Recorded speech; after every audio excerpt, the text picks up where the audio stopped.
Mes chers compatriotes guinéens, bonjour et bonsoir selon vos points géographiques. Ce jeudi 3 avril 2025, il est 13h32, heure de Boston. C'est votre frère et ami Souleymane Condé. Je reviens cet après-midi sur le sujet d'actualité de notre pays. Mes chers compatriotes,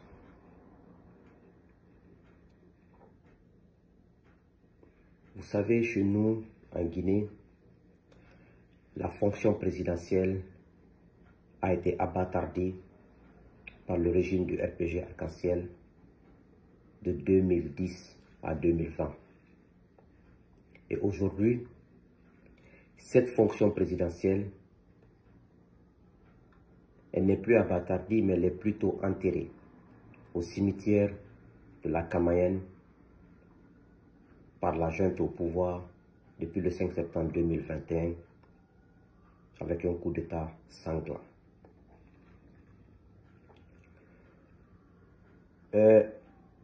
Quand je dis souvent que Mamadi Doumbouya a ruiné la Guinée, je ne suis pas en train de m'amuser ou en train de critiquer pour critiquer ou en train de saboter.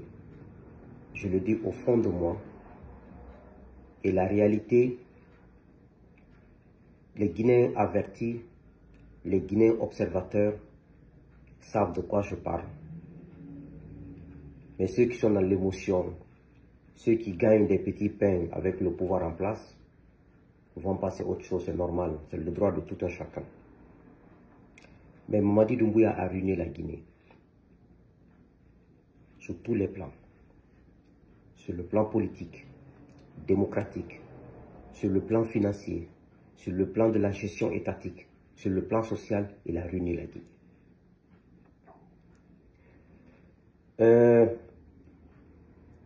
Vous conviendrez avec moi que le 27 mars 2025 passé, j'avais fait une vidéo quand ils ont annoncé par décret le 26 mars 2025 qu'ils veulent indemniser les victimes des massacres du 28 septembre 2009, dont moi-même je suis l'un des rescapés. Et j'ai fait une vidéo le lendemain, quand ils ont fait le décret le 26 mars 2025, le 27 j'ai fait un décret pour dire qu'ils n'ont pas d'argent, ils sont en train de mentir. Que d'abord j'ai précisé que ce procès des événements douloureux du 28 septembre 2009 a été financé par la communauté internationale et que la Guinée avait juste une petite part de contribution dedans. Et que si jamais il y a l'argent en Guinée, c'est que c'est la communauté internationale qui a envoyé pour pouvoir les indemniser. Mais le décret qui a été lu sur les zones de la télévision nationale pour dire qu'ils vont prendre en charge à travers le budget national de développement, je vous ai dit que c'est faux, ils n'ont pas d'argent, ils n'ont rien parce qu'il y a des structures étatiques qui n'ont même pas de budget. Et le salaire des fonctionnaires retarde chaque mois. Maintenant, vous avez vu, le décret est sorti le 26 mars 2025. Le 27, je suis sorti pour démentir, pour contredire. Et le 28 mars 2025, vous avez vu le décret de grâce qui a suivi. Donc vous avez vu que ce n'était même pas de bonne foi. C'était pas de bonne foi. C'était juste de la manipulation et de la tromperie qu'ils ont fait le 5 septembre 2021 en nous disant que nous avons fait ce coup d'État sanglant avec 400 morts pour rétablir la démocratie, pour rétablir la justice, l'état de droit, pour interdire le piétinement des droits des citoyens, l'emprisonnement inutile, pour mettre fin à la corruption, pour assainir les finances publiques et pour mettre fin à la politisation à outrance de l'administration publique. On était tous séduits par ce discours. Mais vous avez vu que ce sont ces mêmes choses qui se passent aujourd'hui. Donc, c'est ça ruiner une nation. Les chefs qui ne disent pas la vérité. Les chefs qui passent tout leur temps à tromper les gens. Sur tous les plans. On ne peut pas construire une nation sur du faux. On ne peut pas construire une nation sur le mensonge. Ça ne marche pas, ça ne marchera jamais. Donc vous avez vu encore que quelques jours après, ils ont annoncé que le référendum constitutionnel aura lieu en septembre 2025, dans quelques mois. Ce qui me truque, comment peut-on croire à ces gens-là encore? Ils mentent au peuple pour leur propre intérêt, depuis qu'ils sont là, depuis le 5 septembre 2021. Des gens qui n'ont jamais respecté leur parole donnée, leur engagement pris, depuis qu'ils sont au pouvoir. Des gens qui se sont enrichis plutôt que servir le peuple depuis qu'ils sont là. Et quand tu parles, on te dit qu'ils ont mis des ponts, des routes. Non. Ils ont trouvé des projets en place, avec des financements bouclés. Ils sont venus, les entreprises étaient déjà choisies. D'autres, les entreprises n'étaient pas choisies. C'était juste faire des appels d'offres ou faire des consultations restreintes, donner des marchés aux gens et exécuter, c'est tout. Ils ont trouvé des choses en place, ils ont exécuté. Ils n'ont rien fait. Mais ceux pourquoi ils ont fait le coup d'État, ils n'ont jamais respecté ça. Ils ne respecteront jamais. Le 13 décembre 2021, je vous ai dit que ce monsieur veut confisquer le pouvoir. Vous ne m'avez pas cru. 3 mois, quelques jours après le coup d'État, je vous ai dit qu'il ne veut pas quitter le pouvoir. Et aujourd'hui, il annonce un référendum constitutionnel en septembre. Et je vous le dis encore, ce 3 avril 2025, j'ai toujours dit dans mes vidéos, Doumbouya ne fera pas d'élection en Guinée. Il ne fera pas d'élection en Guinée. C'est une autre transition qui fera des élections en Guinée. Doumbouya ne fera pas d'élection. Mais vous n'allez pas me croire aujourd'hui encore. Mais gardez cette vidéo. Il ne fera pas d'élection en Guinée. Doumbouya, sa mission en Guinée, c'était pour enlever Alpha Condé au pouvoir. Mais vous n'allez pas croire, vous allez croire avec le temps. Vous savez, quand moi je vous parle avec mon cœur. Et je vous parle parce que je sais que Dieu m'observe, Dieu m'écoute. Si je mens, Dieu me punira. Le pouvoir de Doumbouya est fini. Dieu qui nous gouverne tous, le pouvoir sait que le pouvoir de Doumbouya est fini. Par la grâce de Dieu, le monsieur ne fera aucune élection en Guinée parce qu'il n'est ni sincère, ni honnête avec nous. Et ça ne marchera pas. Vous savez, j'ai dit qu'il parle de référendum. Il ne respectera jamais sa parole. Donc, en vérité, ce qui se passe en Guinée aujourd'hui, pour tout Guinéen qui aime ce pays, pour tout Guinéen qui a le sens du devoir, le sens de la responsabilité, ton cœur saigne, tu as honte d'être Guinéen. Il parle de refondation. Une refondation où le pays est géré par des armes. Même quand tu écris quelque chose sur ta page Facebook, ils débarquent chez toi, ils te kidnappent, ils te tuent, ou ils t'emprisonnent, ils te font disparaître. Ça, c'est une refondation.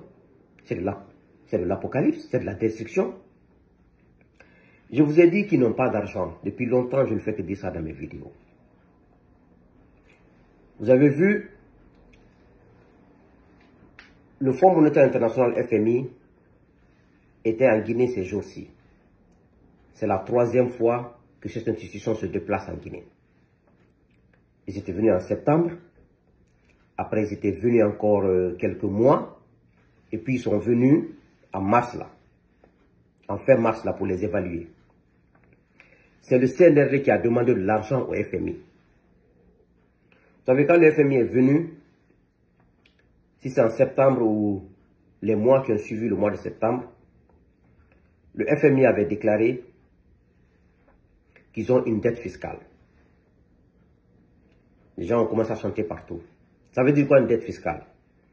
Une dette fiscale a un terme très simple. Ça veut dire que le FMI les a dit, faites des recouvrements d'impôts, de recettes. Je vous donne un exemple terre à terre de 10 000 francs guinéens. Ils n'ont pas pu faire le recouvrement de 10 000 francs guinéens. Donc, ils n'ont pas atteint l'objectif. Ça veut dire que c'est une dette fiscale. Ils ont pu recouvrir 3 000 ou 4 000 ou 5 000. Mais 10 000 n'ont pas été atteints. Vous savez, le FMI exige une certaine participation des recettes de l'État dans le financement des projets.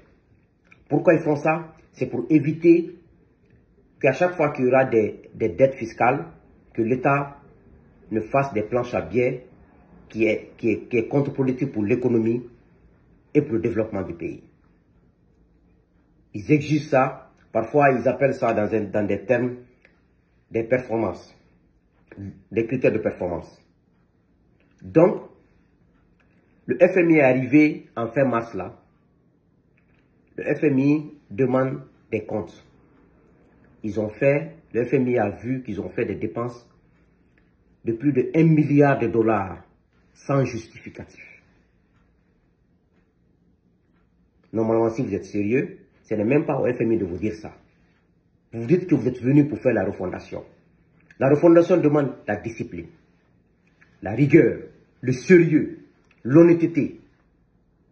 Mais vous n'êtes ni honnête, ni discipliné, ni sérieux. Le FMI n'a pas besoin de vous exiger ça. C'est vous qui devez exiger ça de vous. Maintenant, le FMI est venu. Le FMI dit, les 1 milliard de dollars que vous avez dépensés, où sont les justificatifs? Ils n'en ont pas. Le FMI demande des renseignements sur des données. Il refuse de donner des renseignements sur les données. Le FMI dit, ok, on ne vous donne pas, on ne donne pas d'argent. C'est pour vous dire que le CNRD vit sur du faux. Mais quand tu dis ça, les gens pensent que c'est de la jalousie, de la haine. Moi, je ne peux pas être jaloux de Mamadi. Parce qu'il ne m'inspire pas. Il n'est pas une référence pour moi. Pour être jaloux de quelqu'un, il faut que la personne t'inspire. Il faut que la personne devienne une référence pour moi. Il n'est pas une référence pour moi. Que Dieu m'en garde que Mamadi soit une référence pour moi. Si Mamadi est une référence pour moi, c'est que vraiment, vraiment, je n'ai pas de valeur. Que Dieu m'en garde cela. Donc, je ne peux jamais être jaloux de lui. Mes critiques, c'est pour que la Guinée marche dans l'intérêt de tous les Guinéens sans exception. Ceux qui m'aiment, ceux qui ne m'aiment pas, ceux qui m'apprécient, ceux qui ne m'apprécient pas, ce n'est pas mon problème. Quand ça va marcher sur les rails, tout le monde en bénéficiera. C'est ça mon objectif. Je n'ai pas d'autre objectif. Donc, ils n'auront pas de crédit de FMI, le pays ne donnera pas d'argent. Et aujourd'hui, vous avez vu, hier, ils ont annoncé que la Banque centrale veut émettre des billets de 20 000. C'est ce que le FMI évitait. Parce que ça, c'est la planche à billets. Ça veut dire qu'eux-mêmes, ils impriment leurs propres billets. Ça va créer d'énormes fossés de pauvreté encore. Ça va créer de l'inflation encore. Les prix des denrées vont augmenter. Les Guinéens vont souffrir encore. Comme je vous ai dit, la pauvreté va encore... il y aura un fossé encore. Et on ira de souffrance en souffrance, de souffrance en souffrance. Est-ce que c'est sorcier de faire de la bonne gouvernance? Ce n'est pas sorcier. Mais quand ils sont venus, ils se sont mis à voler l'argent public. Ils se sont mis à construire des maisons. Ils se sont mis à s'enrichir, à acheter des maisons à l'extérieur. Ils se sont mis à dilapider les ressources qu'ils ont trouvées en place. Ils ont oublié une chose, qu'ils sont en transition, que personne ne va donner son argent aux gens de la transition. Ils ont oublié ça. Regardez le truc de Simandou. Quand le régime de Alpha était là, il y a un site où on publie tous les contrats miniers, même les contrats pétroliers, les gens qui vendent du pétrole, de l'essence. Eux, ils sont venus parce que le projet Simandou était déjà un projet qui était ficelé par Alpha. Tout était prêt. Ils sont venus, ils ont changé quelques termes, ils se sont mis, ils sont malhonnêtes, ils ne font rien avec l'honnêteté. Même sur ce site-là, ils ont refusé de publier la convention de Simandou sur ce site. Parce qu'ils savent qu'ils sont dans la malhonnêteté, dans l'illégalité totale. Tout ce qu'ils sont en train de faire dans Simandou là, tout est mensonge. C'est un projet ficelé, fait, mis de côté par le régime déchu. Eux sont venus, ils refusent de publier la convention, ils savent ce qu'ils cachent dedans, on ne sont pas sincères. Je vous mettrai le site sous cette vidéo dans les commentaires. C'est un site où les gens publient, tout est publié là-bas. Pourquoi? Parce que les gens veulent la transparence. Mais les gens là ne sont pas transparents.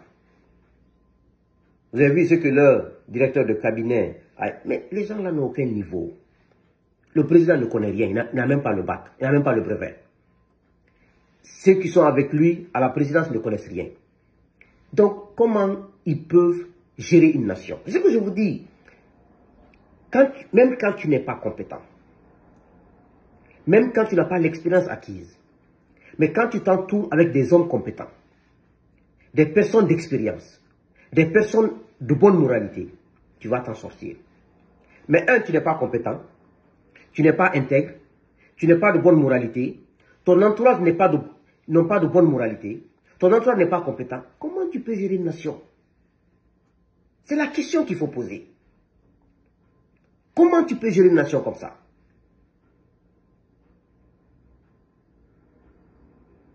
Donc, mes chers compatriotes, voici pourquoi je vous dis que Doumbouya a ruiné la nation guinéenne. Ne voyez pas ces façades d'embellissement. Le développement va au-delà de ça. Mettre des petits goudrons de 1 km, 2 km, c'est pas ça le développement. Le développement va au-delà de ça. La gestion va au-delà de ça. Mais vous ne comprenez rien. Vous êtes dans l'émotion, vous êtes dans l'ethnocentrisme, vous êtes dans le refus de la réalité. Vous avez fait la même chose avec les régimes successifs. Vous refusez la réalité, vous refusez la vérité, vous refusez les bons conseils, vous refusez les gens qui vous disent « c'est pas comme ça, c'est comme ça ». On s'est retrouvé dans une nation, après 60 ans d'indépendance, il n'y a pas d'eau au robinet depuis plus de 40 ans, il n'y a pas d'électricité dans les foyers, même 20 heures par jour, à plus de 60 ans d'indépendance, avec toutes ces richesses. Et pendant ce temps, l'État, les responsables qui incarnent l'État vit dans une opulence démesurable. C'est ça mon cri de cœur.